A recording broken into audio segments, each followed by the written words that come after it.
नमस्कार दोस्तों, मैं पांडे सर लक्ष्य डिफेंस अकादमी मुरार की तरफ से आज आपका पुनः स्वागत करता हूं।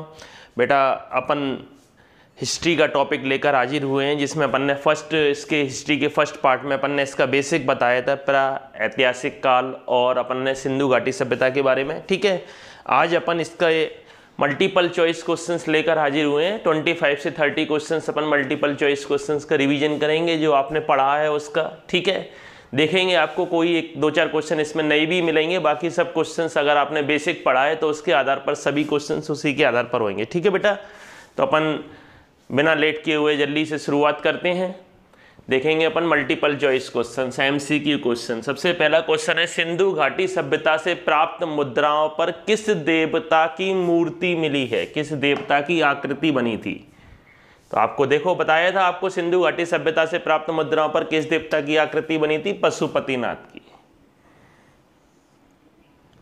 देखिए कहाँ मिली है? पशुपतिनाथ की मोहर मिली है। आपको बताया था पशुपतिनाथ की मोहर मिली है अपन को। कहाँ मिली थी? देखो आप, उसमें बताया था आपको मोहनजोदड़ो से पशुपतिनाथ की मोहर मिली थी, आपको बताया था। बेसिक देखेंगे अपन ने, बेसिक इसलिए पहले बेसिक लिखाया, उसके पास मल्टीपल चॉइस क्वेश्चन। सिंधु घाटी सभ्यता का ज्ञान कहाँ से प्राप्त होता है? साहित्य से तो मिलता नहीं है, अभिलेख यानी कहीं लिखा नहीं है, क्योंकि लिखावट तो थी नहीं। ताम्रपात का कोई लेना देना नहीं है। पुरातात्विक उत्खनन यानी अपन ने इसमें खुदाई करके पता लगाया है सिंधु घाटी सभ्यता के बारे में। पुरातात्विक विभाग ने खुदाई करके पता लगाया है, तो वहाँ से अपन को पता पड़ता है ना। ये तो मोस्ट इंपॉर्टेंट क्वेश्चन है, थर्ड वाला तो पेपर में आपके यहाँ आया भी हुआ है। सिंधु सभ्यता का बंदरगाह वाला नगर कौन सा था? बताया था मैंने, बंदरगाह वाला नगर कौन सा था? बंदरगाह वाला नगर कौन सा था? लोथल था। लोथल पे ही तो बंदरगाह मिला था। सिंधु घाटी सभ्यता के लोग अपने मकान बनाते थे, किसके बनाते थे? लकड़ी के, पत्थर के, पक्की ईंटों के। मैंने बताया था सिंधु घाटी सभ्यता शहरी सभ्यता थी, लोग पक्के मकानों में रहते थे। तो कैसे बनाते थे? पक्की ईंटों से अपने मकान बनाते थे। हड़प्पा कालीन लोगों ने नगर, ये नया क्वेश्चन है, हड़प्पा कालीन लोगों ने नगरों व घरों के विन्यास के लिए कौन सी पद्धति अपनाई थी? त्रिभुजाकार। त्रिभुजाकार बेटा सभ्यता का मिली थी अपन को। इसको अगर अपन ने इसकी सभ्यता जो थी, इसकी अपनी सभ्यता की जो खुदाई हुई है, उन सभी को मिलाने पर त्रिभुजाकार मिली थी। तो वो नहीं पूछ रहा है वो, क्या भैया इसकी हड़प्पा कालीन सभ्यता के लोगों की जो मिली थी अपनी, वो किस शेप में मिली थी? वो पूछ रहा था नगर और घरों के विन्यास के लिए कौन सी पद्धति अपनाई थी। तो नगर और घरों के विन्यास के लिए ना तो त्रिभुजाकार अपनाई थी, ना गोलाकार, अपनी ग्रिड पद्धति अपनाई थी। ग्रिड पद्धति क्या होता है? ग्रिड पद्धति में सड़कें, जो सड़कें होती थी वो एक दूसरे को समकोण पर काटती थी। एक दूसरे को कैसे काटती थी? समकोण मतलब 90 डिग्री पर, समकोण पर काटती थी। इसमें जो सिंधु घाटी सभ्यता के जो नगर और घर मिले हैं, उसमें जो सड़कें बनाई जाती थी वो एक दूसरे को कैसे काटती थी? समकोण पर काटती हुई मिली हैं। इस तरह से समकोण पर काटती हुई सड़कें मिली हैं। ठीक है, उस पद्धति को इन्होंने ग्रिड पद्धति नाम दिया गया है। देखिए 5 क्वेश्चन हो गए अपने। नेक्स्ट क्वेश्चन आ गए बेटा बोर्ड पे। नेक्स्ट क्वेश्चन देखेंगे, सिंधु घाटी सभ्यता के लोगों की लिपि कौन सी थी? ब्राह्मी लिपि, खरोष्टी लिपि, भाव चित्रात्मक। तो सिंधु घाटी सभ्यता के लोगों की लिपि आपको बताया था भाव चित्रात्मक थी, है ना। चित्र बना देते थे, भाव चित्रात्मक थी। चित्रों के द्वारा ही भाव बताते थे वो, क्योंकि उनकी लिपि तो पढ़ी नहीं गई है। भारत का सबसे प्राचीन नगर कौन सा था? मोहनजोदड़ो, कालीबंगा, लोथल, रंगपुर। भारत का सबसे प्राचीन नगर कौन सा था? मोहनजोदड़ो या हम मोहनजोदड़ो। मनुष्य द्वारा बनाया गया प्रथम औजार, नया क्वेश्चन है बेटा। मनुष्य द्वारा बनाया गया प्रथम औजार कौन सा था? ना भाला था, ना तलवार थी। मनुष्य द्वारा बनाया गया प्रथम औजार क्या था? कुल्हाड़ी थी। मनुष्य द्वारा स्थायी निवास की प्रवृत्ति किस काल में हुई थी? आप देखिए, आपको लिखवाया था मैंने, पुरा पाषाण काल, मध्य पाषाण काल, लघु पाषाण काल, नव पाषाण काल। तो स्थायी निवास की प्रवृत्ति कहाँ से आई थी? नव पाषाण काल से आई थी। यहाँ अपने वो घर बनाना सीख गया था, पशुपालन करना सीख गया था, कृषि करना सीख गया था। मोहनजोदड़ो किस नदी के किनारे स्थित है? मोहनजोदड़ो किस नदी के किनारे स्थित है? मोहनजोदड़ो सिंधु नदी के किनारे स्थित है ना।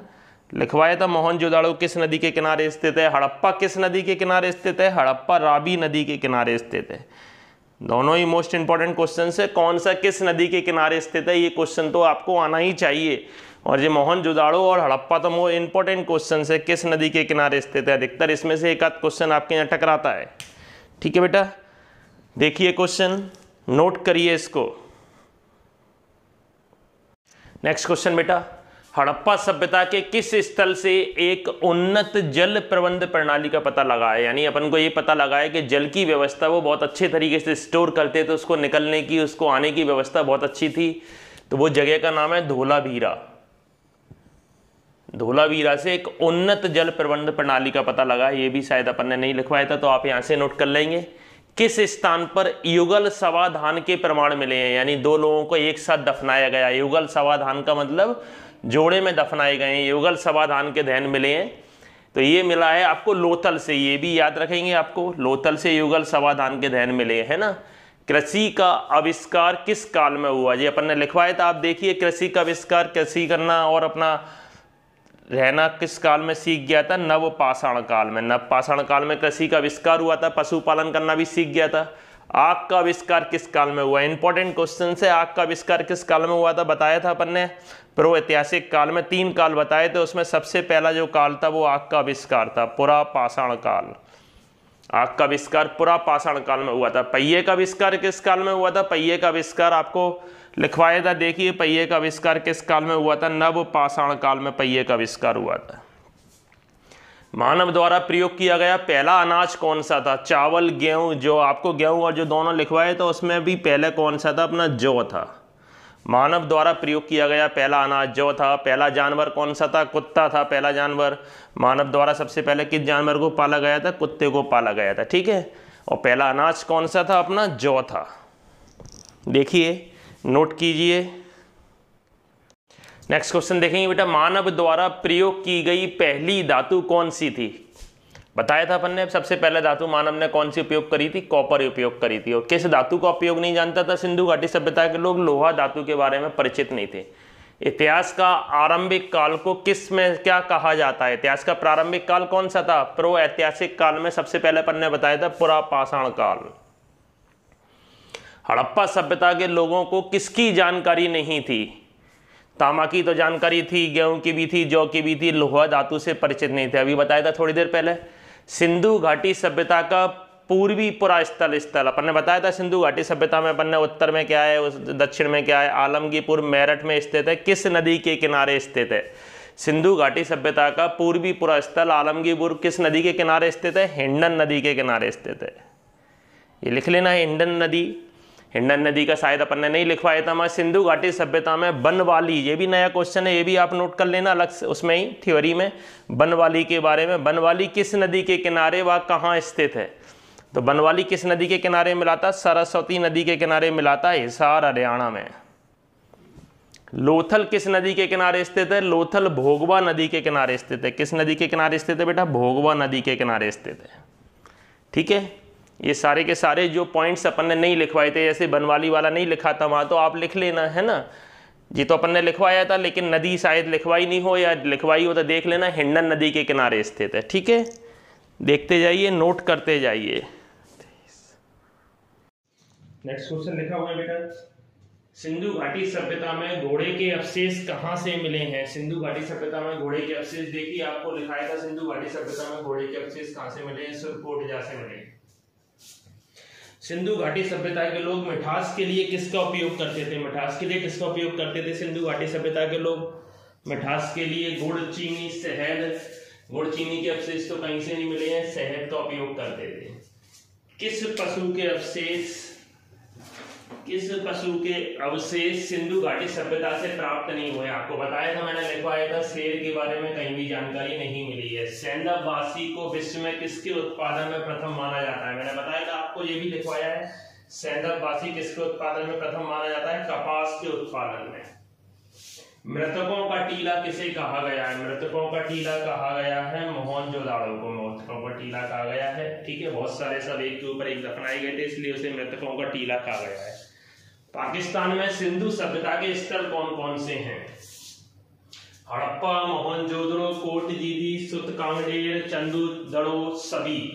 तो बेटा याद रखेंगे, पाकिस्तान में सिंधु सभ्यता के स्थल ये सभी हैं। और इसकी ट्रिक क्या है? पाकिस्तान में सिंधु सभ्यता के स्थल की ट्रिक है, हमको सच चाहिए।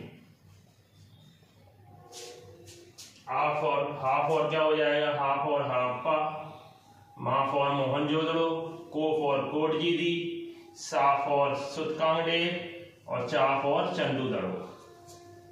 पाकिस्तान में सिंधु सभ्यता के स्थल कौन से हैं? पाकिस्तान में सिंधु सभ्यता के स्थल बेटा ये सब पाकिस्तान में सिंधु सभ्यता के स्थल है। हड़प्पा, मोहनजोदड़ो, कोटदीदी, सुतकांगडेर और चंदूदड़ो ये सभी हैं। और इसकी अपन ने ट्रिक भी बता दी है। इसकी ट्रिक क्या है? हमको सच चाहिए। हा फॉर हड़प्पा, मा फॉर मोहनजोदड़ो, को फॉर कोटदीदी, सा फॉर सुतकांगडेर, चा फॉर चंदूदड़ो। ठीक है, चाहिए अपने लाइन बनाने के लिए बना दिया है। सिंधु घाटी सभ्यता का मुख्य व्यवसाय क्या था?